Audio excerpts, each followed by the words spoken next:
Tavex, purity becoming one. Tavex, American apple pie gone, getting kicked out of the door. Great and terrible, awesome day season is upon us. That's what I assert from the scriptures. Jacob's trouble is already done with. Happened a long, long time ago. 13th century, 14th century, 15th century, 16th, 17th, 17th century, 18th century, 19th century. It's done. Dumb diverses. Watch my video. All Saracens and dark-skinned people to be made slaves and take everything from them. Have them all despised and downtrodden and destroyed. So the second part is the great and terrible awesome day of the Most High in Joel chapter 3. And I feel that we're upon it. And I feel that I watched the video clip, and this is what's going to be the bulk of this video, because sometimes, a picture's worth 1,000 words. So me telling you that, yes, a lot of the Negro types that are the Hebrew Israelites and the regular Negro types that are heathen Gentiles, they're of the other tribes, the other Negro tribes that are not Israelites, they're going to be destroyed. Along with the apex heathen, the Caucasian guy, and Esau, the Negro guy that's behind the curtain somewhere. This is their season of losing everything, being destroyed in every way, spiritually, physically, mentally, emotionally, and financially. So this video is just to show, because they're not going to show, just like a lot of devastation around the world. Flooding, mudslides, earthquakes, sinkholes, locusts, a whole bunch of stuff is occurring, and they're not showing it to you. But here at Heathen on the Island too, a new Yeshua Israel, I'm going to show it to you from time to time to make you remember, because in Deuteronomy 32 it says, remember the days of old, remember the years of many generations, and ask your fathers, and they'll tell you. I'm telling you that from my assertion of the scriptures that Jacob's trouble has already passed. We are now in that second phase, which is going to the last phase, which is the wilderness, the great and terrible awesome day of the Most High. We're building up to a crescendo to that. We're in one day, totally finished. But we're building up to it. And one aspect that people don't even factor in is the financial. Because with financial, you're going to have emotional distress and calamities. And that's what's going on the earth that people really don't talk about. But here at Heathen on the Island, I'm going to talk about it. Our biblical enemies that have a perpetual hatred for us is suffering, a lot of them. But they're going to show you on television ones that are doing great. They're going to tell you ones that are doing great. Heavy Talk, Tavex, great to have you in. Whatever you miss, I started right away. So whatever you miss, just watch it when I upload. I'm going to start like right now. So it'll just be me and you in the room. But I already started. What people don't realize is that from my assertion, from my biblical studies, that Jacob's trouble has already went through. It was a time that has never been on the earth, which that was the time of dumb diverses, the Catholic Church making that edict that went around the world that you enslave, torture, try to convert, and take everything from them, including their humanity.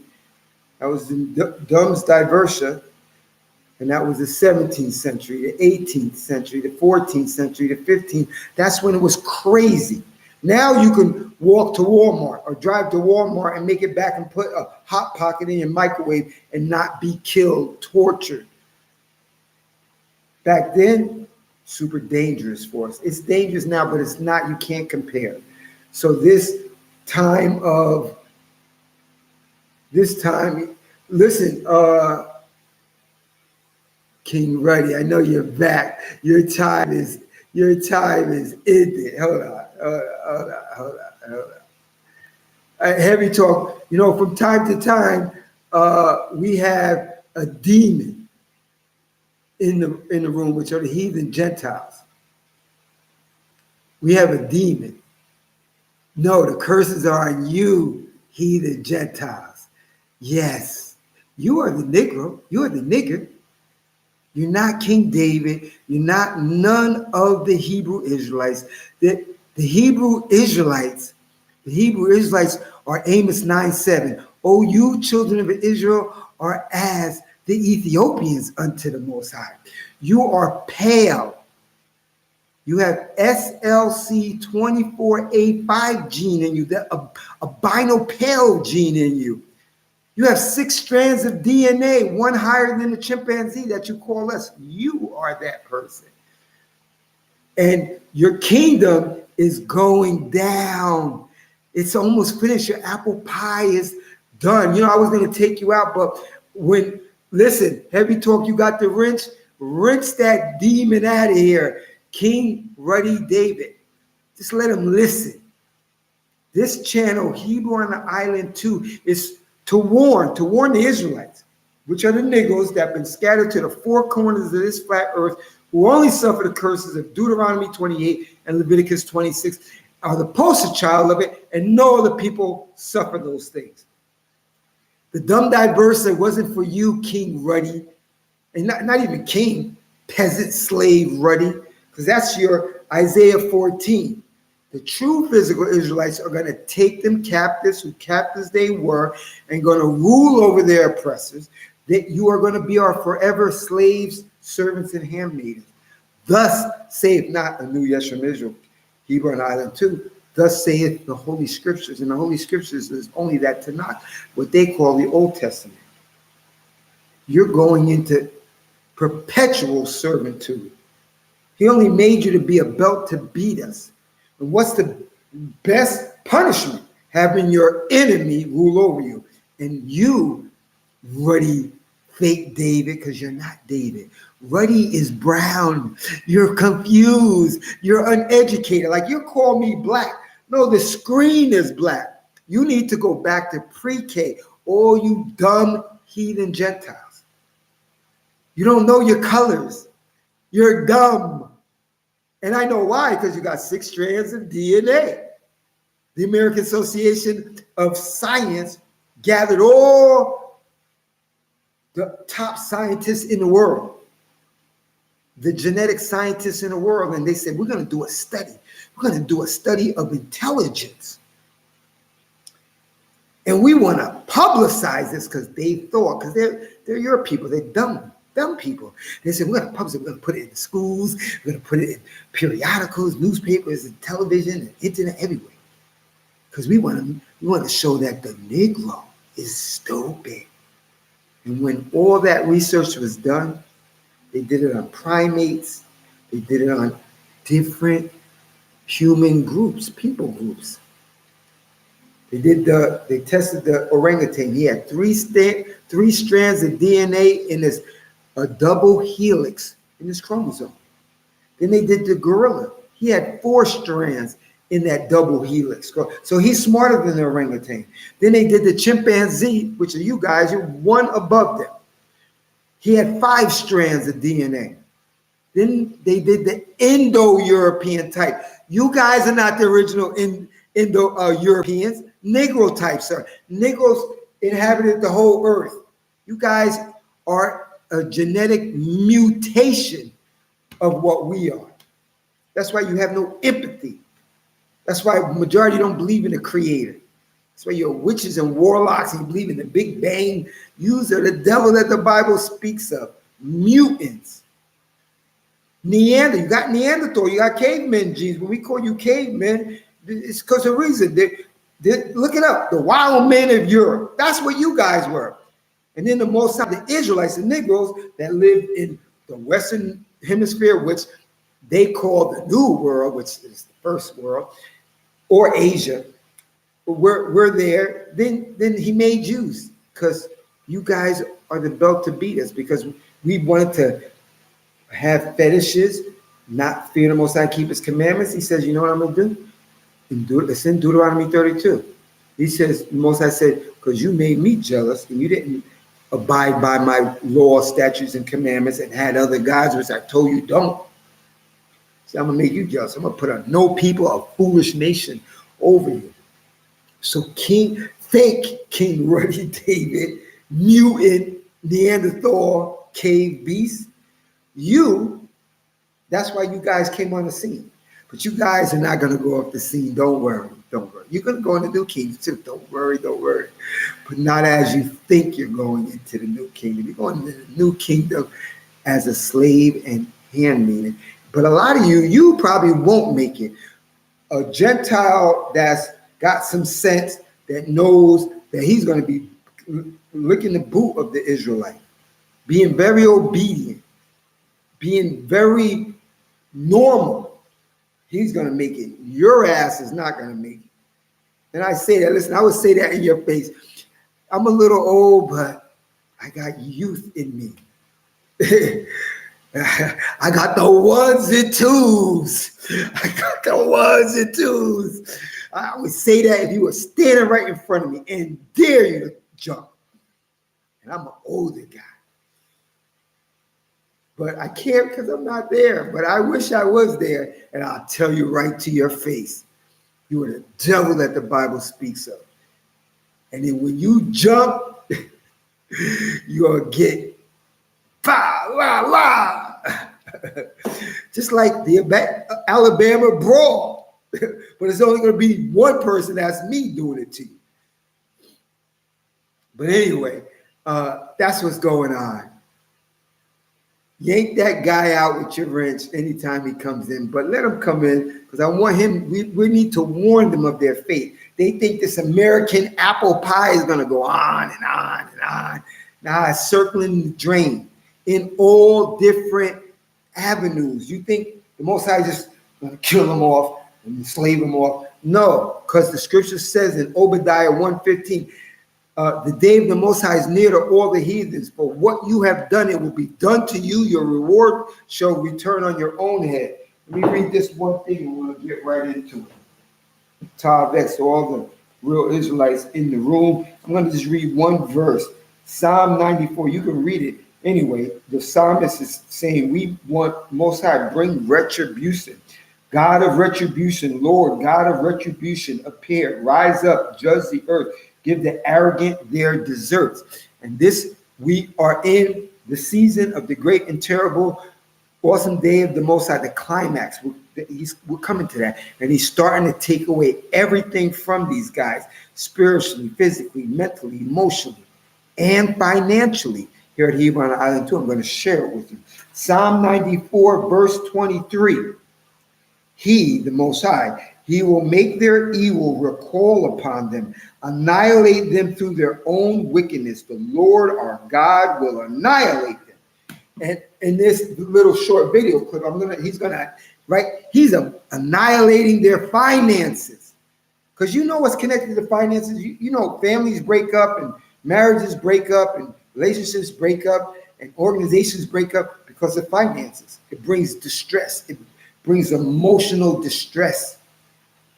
It brings depression, mental disorders. That too. We don't sometimes think about that. And I'm showing you in this video clip that that is upon us. We are in the season of the great and terrible, awesome day of the Most High. In the Tanakh in chapter 3, you read 2, you read all of Job. It's there. I want to say Tavex to King David, heavy talk, and the demon is in the room. When he comes in, you could wrench his ass right out. Every knee shall bow. You missed a lot. I ain't gonna go over it. Just watch it when when I upload it. And Tavex, period, becoming one. I'm going to show this clip to show another effect that most people are not showing. It's the financial to the heathens. Because remember, the Negroes had Black Wall Street, Rosewood, and probably hundreds of successful, rich, thriving communities, cities. What did they do? The government came in, dropped bombs, firebombed, came in with militias and Ku Klux Klan, shot and stole everything. took our finances away, made the majority of us poor, which is part of the curses. But remember, as I just read in Psalm 94, he's going to recoil their evil upon them. One of their evils was to take away our finances. So now, in this last portion of earth story history, he's taking away their finances, which you don't see. And they're not going to report it on the news because they want you to still be brainwashed to think, hey, everything is hunky-dory, everything is great. No, the American apple pie is out the door. Watch this video, fair use, and we'll bring it to a close. I knew that title would bring that demon in because they haven't come in. Of course, they can't comprehend true scripture studies and readings. But when things like this, that would draw their asses in. Fair use. The Most High is recoiling the evil that they did upon us. And one was financial. And I want you to see it. And it's very devastating. They're going to hide it. So I'm going to share it with you. And this should make you very happy, because it's just one more extra day that we're coming to the end of their demonic rulership. And it will be no more. They will not rule the earth no more. They will only be slaves, handmaids, and servants. And the real demon ones are going to be destroyed. They're going to be as nothing real soon.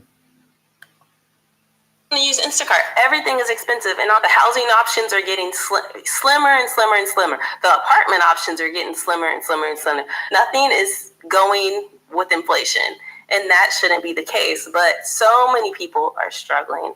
There's so many clips that I've seen where people are struggling. Well-to-do people that have great jobs, people who are trying to take care of their families, trying to take care of themselves. And it's just so hard because inflation is kicking everybody in their butt. And even before the inflation spike, it seems like it has been trying for people. It's rough for people. I know I can't be the only one, but me and my family are broke, but we're not super broke. We're broke enough to be living paycheck to paycheck and to rely heavily on our WIC card and heavily on me couponing.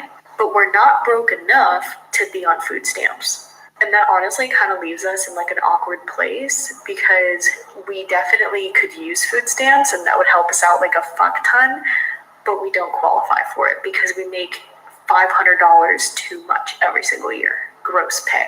So instead, we rely on our WIC card. I coupon off of 11 different couponing apps, and I do physical coupons also.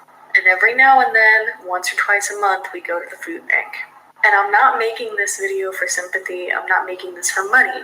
I'm making this video because this is how most Americans are currently living. 64% of Americans live paycheck to paycheck right now. So I'm just sitting here thinking, is anybody else broke as fuck right now like me? I literally yesterday had $1,100 in the bank. And after paying just 3 bills, which is rent, car insurance, and health insurance, and literally going to the grocery store in Walmart, getting 8 fucking items for $125, I am left with a whopping $8.94 for the week until I get paid again. And it is just super stressful. Inflation is just ridiculous. 8 items. Or actually, it might have been 9. I don't fucking know. But it wasn't that much in the cart. But I don't know. I just get super stressed out in January because all that extra money I could have had went to Christmas. Any other month, I'm fine because I don't spend all that money. But January, super fucking stressed out right now. So I just don't know if inflation is ever going to go down. I wonder if anything is going to get better. But $8.94. And that, mind you, that is just my half of the rent. My rent's $8.49. You know what you're going to say, $8.49 is cheap. I pay half. My son pays half to stay here. Teach him a little bit of responsibility. But for me and my income, and because I claim 0, because God forbid if I don't claim 0, I'm going to owe the government, I don't get much. And I don't qualify for nothing. So that's a lot for me. But yeah, 3 stinking bills. Almost $1,100. That's not counting the rest of my shit I have all the rest of the month. But anyway, is anybody else here broker than me right now? Let me know. Yo, living under capitalism is so exhausting. It's like constantly thinking about how groceries are really expensive. Gas prices are so high. What if I can't pay my student loans back? Then that's going to fuck up my credit. And if your credit gets fucked up, then good luck trying to rent a house or buy a car or buy anything, frankly. And then God forbid you would want to buy something nice for yourself. So let's say you want to buy a new TV or clothes, or you want to get, a nice gift for your partner, or you want to go on vacation. Living under capitalism means that you have to literally measure and monitor every dollar that you spend, and then you have to have some kind of rationale for it too. And then people have the audacity to be like, money doesn't buy happiness. Who the hell said anything about buying happiness? People are trying to buy groceries and pay for their health insurance. And you know the fuck what? Buying things and having money does make people happy. But capitalist logic will have you believing that if you're working class, you don't even deserve to be happy. And that's why there's that constant policing about where does your money go. Hi. So I just got my second disability denial. You said you were unable to work as of 7/31/2021. 2021. That's when I put this application in. 2021. Because of major depressive disorder, post-traumatic stress disorder, chronic pain from injuries, and generalized anxiety disorder, which is the only thing I have proof of. However, based on evidence in file, we have determined that you can adjust to other work. Well, yes, I can. And that adjustment makes it physically, literally impossible for me to make enough money to fucking survive.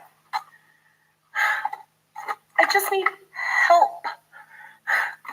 I'm not, that's the crazy thing, is that I'm not even asking to stop working. I just need help so that I can live. And you knew this was going to happen. We all knew this was going to happen, right? And I know what you're going to say. Oh, just try again. But literally for what?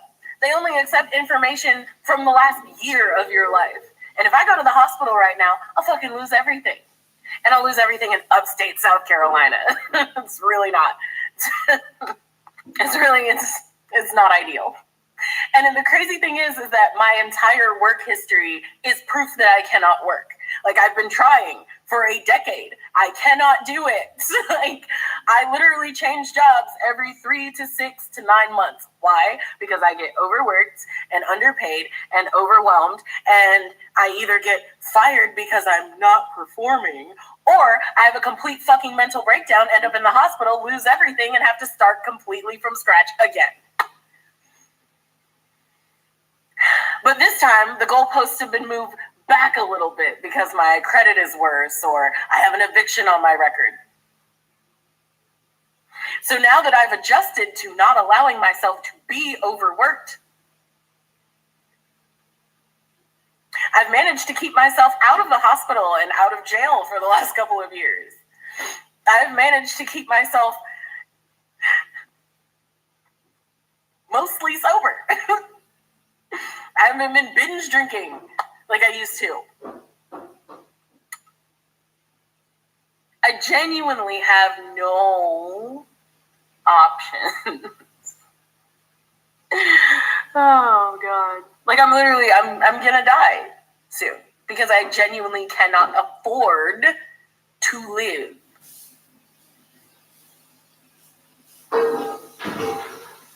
When I say I'm gonna die soon, it's not because I'm gonna do it. It's because this fucking system is. Well, I had an eye-opening experience with my son this weekend. So my son graduated from college 6 months ago. And when he graduated, he was going to move back in with us so that he could find a job here in this local area and save up enough money to move out on his own. Had no problem with that. So it's been about 6 months. He has saved almost every single dime. He works a 40-hour-a-week job, makes $40,000 a year, which back in my day was sustainable to be able to live. Apparently that's not the case anymore. You can't live on $40,000, which makes no sense to me. So we were looking online at Zillow, Google to find apartments and houses within his budget, a house to rent because he has a dog. So we said, let's write them all down and let's go check them out because pictures don't tell you what's really going on, y'all. So we drove around to some of these, and I can't even tell you, some of them I didn't even feel comfortable driving down the street. They were in really, really shady parts of town, looked like a war zone. The whole house looked like it was off kilter. A lot of work to be, like, it just looked like it should be uninhabitable. Like, don't rent this, it should just be tore down, right? And then when we went to apartments, these apartments that were within his price range, and when I say price range, they were still going for like $800 a month. These $800 a month apartments, I didn't feel comfortable with him living in these apartments. Like, when I say those two look like they should have just been torn the hell down, they should have been. The only ones that are decent, like, he found a studio apartment that's in a nice neighborhood, $1,400 for 485 square feet. That is more than my mortgage, right? And then regular apartments, not even like glamorous apartments, just one bedroom apartment that has normal square footage is anywhere from $1,300 to $1,700. We live in Montgomery, Alabama. We're not in a big metropolitan area. I don't understand how the housing market has gotten so donkey, okay? And everybody says, well, then he should just buy a house since it's cheaper, mortgage is less than rent. Well, nobody will give him a mortgage loan because he has no credit. Not that he has bad credit, he has no credit. He didn't want to get into debt. So he doesn't have any credit to show for it. So it's like a lose-lose situation. I don't know how they're living. I don't know if he can move out right now because I personally don't feel comfortable with the places he can afford moving to, and he can't afford the normal standard shit that I would have afforded back when. How are people doing this, and how do we expect our young kids, he's not young, he's 25, but how do we expect our youth to get ahead? I mean, really. I guess I can say that I can't afford to go out every week with my friends and have dinner. At the moment, my bank account's depleting, even though I'm working the same. I'm spending the same I was before, but before I was still making and saving money. Instead of taking my 2 normal coffees, I've just reduced it down to 1. It's really hard to get out and do social activities. Going out or lunch or brunch, any food. Yeah. We are not shopping at IGA anymore. We're shopping at Aldi. We find it's a lot cheaper. The American dream is dead. And that's it. It's this kind of home that used to be the end goal for so many people just like me. But now these homes are selling for $655,000. But there's a whole generation that used to be able to buy something like this on a very modest income. So just like many of you, I was raised by 2 baby boomers who made the American dream happen. This house was listed in April of 2023 for $550,000. But it sold 2 months later for more than $100,000 over asking. But baby boomers, just like my parents, were able to buy this house for just under $300,000. Now, the 3X rule says you shouldn't spend more than 3 times your household income on your house. So boomers would have only needed a $98,000 household income to buy this home in 2002. Per person, that's $49,000. Now, although that is slightly above average, it's not at all what we have to go through. For millennials to buy this house, you'll need a combined income of $218,000. So each individual will need to earn an income of $109,000. That is more than twice the national average. I just don't want to do this anymore. It's so cold in here, as you can see. I'm wrapped up in a duvet. My son's got like 3 different layers on, just try and stay warm because it's so cold in here. Watching that woman's video broke my heart this morning. She said she had to choose between gas and electric. And she ended up choosing electric because she needed to cook for her children to eat. And that the gas, she couldn't afford it. So she was literally freezing and shaking in that video, as you can see. And people are going through a lot in the UK right now. It's not even a joke. It is not a joke. Especially when you live in these old houses that were built ages ago. The insulation is bad. I remember when I moved to the UK, I lived in such a house. So renting a proper house was difficult. And Ariella was 1, and my son, I was pregnant with my son then. I would hold Ariella shivering like this in front of the heater. The heater is on, but we are still shivering. It's not, the cold was too much. It's not like these houses where we live now. Like where I live now, these are one of the newer homes that have been built, well insulated. I use only electric in my house. And when I put on my electric heater, 1 hour, it can last me even the whole night. I don't sleep with heating. My kids sleep with heating. The other day, I loaded 100 pounds on my electric meter, and I had cooked that night. I did washing, and then I left my children's heater till morning. By morning, the money had dropped to 60 pounds. I was like 40 pounds in a day. How are people managing? If you live in Africa, Now is the time to help your family that is abroad. If you change 90,000 naira or whatever it is, cedis or rand, and you send them £100 for them to use for their electric or gas bills, they will bless you and thank you. If you live in Africa and you are used to your family members sending you money and they cannot send for you this period, have some compassion. Now is the wrongest time to ask anybody that lives abroad for money. If you do it, you're a murderer. People are going through hell. Just budgeted my paycheck that I get tomorrow, and I have $317 left over after my bills for 2 weeks. I'm gonna have to be a hermit. It's very refreshing to see people from the older generation speaking out on this, because a lot of times it feels like the older people are just like, oh, millennials and Gen Z are so lazy they don't want to work for anything. Like, no. We're a very motivated, a very ambitious generation of people, but it's just like this system is extremely fucked. There's no other way to put it. It's extremely fucked. We're not being put in a position where we can have a prosperous future or a wealthy future because of the position we're in now. You know what I mean? School, hella expensive. Learning a real trade, a real skill, hella expensive. We know about the student debt crisis. And now they're making a simple roof over our heads, housing, wildly expensive. I can't tell you how many friends that graduated college and have good salaries, 60, 70, 80, some of them 100, 150K and more, that are still looking around like, why the fuck is it so hard to own a home? Why are these bullshit apartments so expensive? Why would I pay these people all this money for this bullshit instead of just living with my parents and saving up money? You know what I'm saying? Like, I have friends that are making over 80K a year, great full-time jobs, full benefits, that would rather live with their parents than pay these bullshit apartment complexes to live in bullshit areas with bullshit amenities and bullshit things within the actual home. It's like, it's just so frustrating that we did everything they told us to do. We went to school, we got educated, we worked hard, we did everything they told us to do, and then when we're actually out in the world, they want to charge us $1,800 for a one-bedroom apartment that really ain't shit. And then when they talk about, oh, the future is going to be great for you, you just got to work hard and stay down. How? A lot of people don't have savings. They're spending it all on basic shit like housing and groceries. And what scares me the most is that more and more people are becoming aware of how fucked it is. And all we do, we record a video, we post it on TikTok, we post it on Instagram, we post it on social media, and then we say, well, I've done my part, and we close out the app, and then we go on about our day. That doesn't fix anything. It amazes me that the government can talk about banning TikTok and all these new things about immigration, but then when it comes to providing affordable housing or affordable healthcare for your upcoming generation, the future leaders of this fucking country, y'all don't want to talk about that. Y'all don't want to say anything about that. Or even, it amazes me that the government will have a whole meeting about banning TikTok when there's been over 100 mass shootings this year alone. Like, the government doesn't give a fuck about us, man. But they're making decisions about our lives, bro. Do you know how expensive bullshit apartments are nowadays? And nobody's doing anything about it. We're just talking about it on TikTok and then going about our lives. Like, this shit has to change. But we're all fucked in the future, man. Like, you can't, why do I need to make 3 times?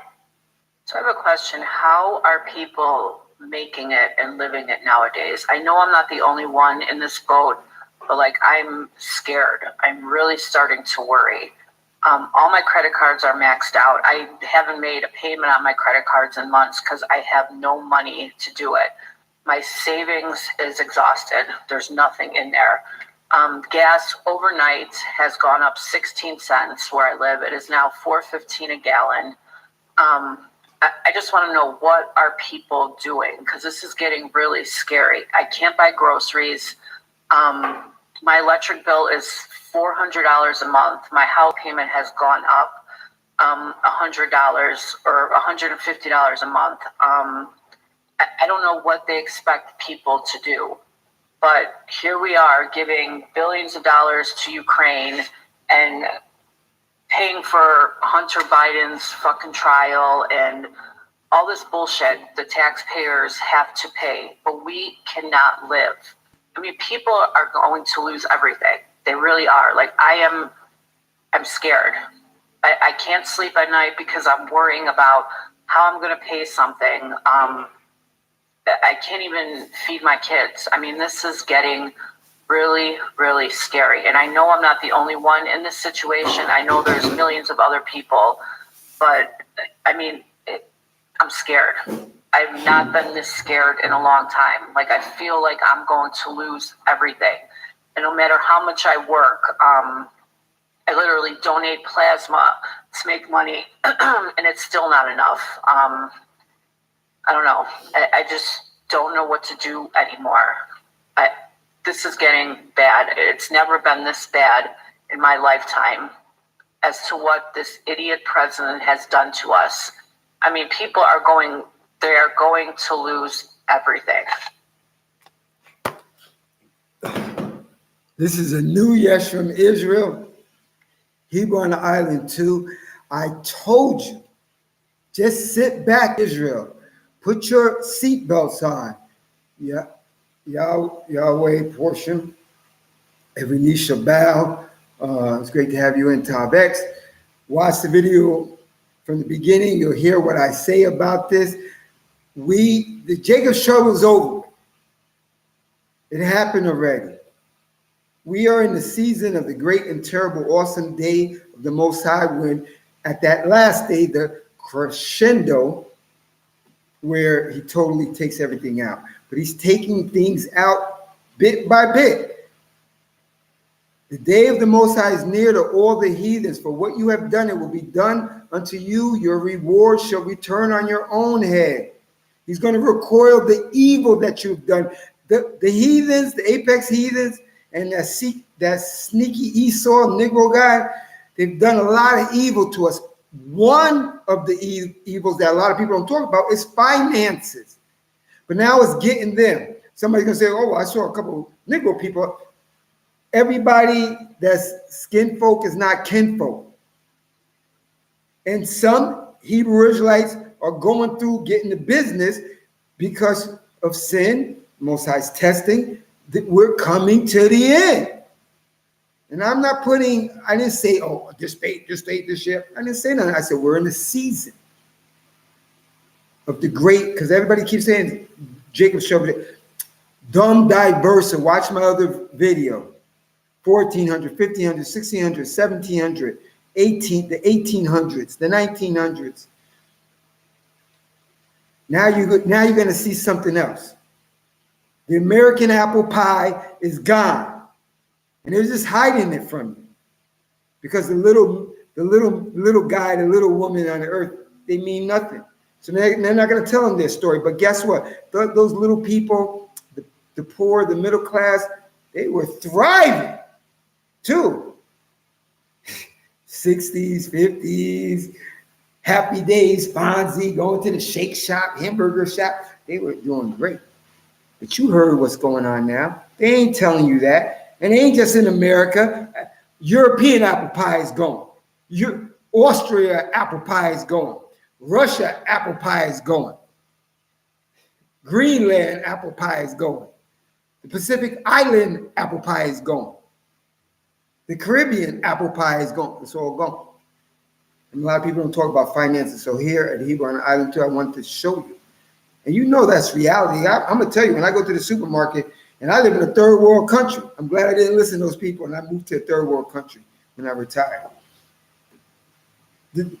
Me going to the Jumbo supermarkets here is like if I'm in America. But when I first came here, it wasn't like that. I had a lot of extra money. But the Most High has blessed me where, I don't have a lot of money, but I ain't like them niggas. Praise the Most High. And I can say that. I'm not talking about a Torah Tanakh Israelite who faithfully keeping the commandments, striving to keep the commandments. We're talking about heathen gentiles. No more nicey talk with them. No more, I hope you're doing good. No. Sink, nigga. Sink. And you know what it's called? It's called justice. A lot of you guys, you kind of think in your mind that America and the world and the heathen is going to give us justice. How can an unjust bring and give justice? It can never happen. The Creator created just and justice. He's the only one that can bring it, and he is bringing it. Obadiah 1:15. The day of the Most High is near to all the heathens. For what you have done, it will be done unto you. Your reward shall return on your own head. They stripped us spiritually, physically, mentally, emotionally, and financially. All those aspects, as it was done. The day of the Most High is near to all the heathens. For what you have done, it will be done unto you. Your reward shall return unto your own head. Look at everything that's going on in the earth. And they're hiding most of it because they don't want you to know. They want you to think, hey, American apple pie is still the same. Everything's good. No, it's not. Here at Heathen Island 2, I'm telling you it's not. And if you haven't put 2 feet in, 10 toes down towards the Most High and have that undivided loyalty, I'm telling you, this is time to do it now. You know, I don't wait for things like this. I do it because I'm a creation. I'm supposed to give him total reverence, worship, praise, magnification, exaltation, 24/7. I'm supposed to recite these laws and ordinances on my mind when I'm in the bed, when I'm out of the bed, when I'm in my house, when I'm out of my house. Not when the shit STHF, when the shit hits the fan. That's what a lot of you niggas are doing. It's getting back. And a lot of you guys still ain't waking up. You're going to wake up when the zombies are actually going, and all other crazy shit is happening. That's when you're going to go, oh, I'm going to read now. I'm going to pray. Niggas. But anyway, that's all I want to show you. We're moving closer. And then look at your life too. You know, because sometimes, you know, we got a tendency, even myself, in my mind, no, because I'll be honest with you, I have to realize the thing. Where I live at, the Most High has blessed me. I live in a third world country, which a lot of people go, third world country. But yeah, the lights go out a lot and a lot of shit, driving crazy and all that. Yeah, I'll deal with that. I don't have to see a lot of pale faces that are demons like that fake King David, ruddy guy. Just look up ruddy frogs, ruddy horses, ruddy cows. Look at this brown with a red tint. Get out of here. We're beyond all them lies already. You know, so, you know, when I drive out of here or whatever, there's rich people that live all around here. And I see them with their expensive cars, crazy houses, and I'd be jealous. But then when I read the scriptures, Deuteronomy 30, he said, I'm going to make you jealous. I'm going to put a no people, a foolish nation over you. And that's what I got. It's a reminder. He's reminding me. And I'm getting it. Yeah. And I say it. And it's just. Because I see these are non-law keeping demons. They got the nice cars and whatever it is, the houses, the land, it is, whatever. It's punishment. This is not our life. This is a test. You know, but some of you guys want to make it vacation. Yo, live as night. The wise man said, whatever the Most High has provided for you, live and be happy the best that you can within your test. That's it. And that's what I'm doing. That's all I'm doing. Because I know everything is temporary. This shirt is temporary. This chair I'm sitting on, that mirror back there is temporary. This pool table that I had for a long time that I don't use is temporary. Everything is temporary. I know it. But I know it because of him. He opened my eyes so I can see, my ears so I can hear. But anyway, I am overwhelmed. I'm as excited as that Alabama brawl that they were fighting on the dock when I saw that unity. And I'm going to be making something in the future that brings unity to the Israelites. I'll tell you when it comes out. Maybe about 6 months, 5 months. Most High will, because his plan supersedes my plan. So maybe it will occur, maybe it won't. But whatever it is, I'm going to be happy. And that's what I'm telling you, be happy. Because you see the state of others. And I'm happy because in Psalm 91, it says, those who make their shelter in the Most High safe from the fowler's trap and the destructive plague. 1,000 will fall on your left side, 10,000 will fall on your right side, but it will not reach unto thee. With your eyes, you'll see the punishment of the wicked. Psalm 91. And that's what I pray every day. And guess what? I am seeing it. I showed it. I showed an aspect of it to you. So enjoy. Again, it was great having you guys on. Enjoy your weekend. Praise the Most High continuously. Reverence Him continuously. Magnify Him continuously. This is the new i.s.u.p.k, Heathen Island 2. Until next time. American apple pie is gone.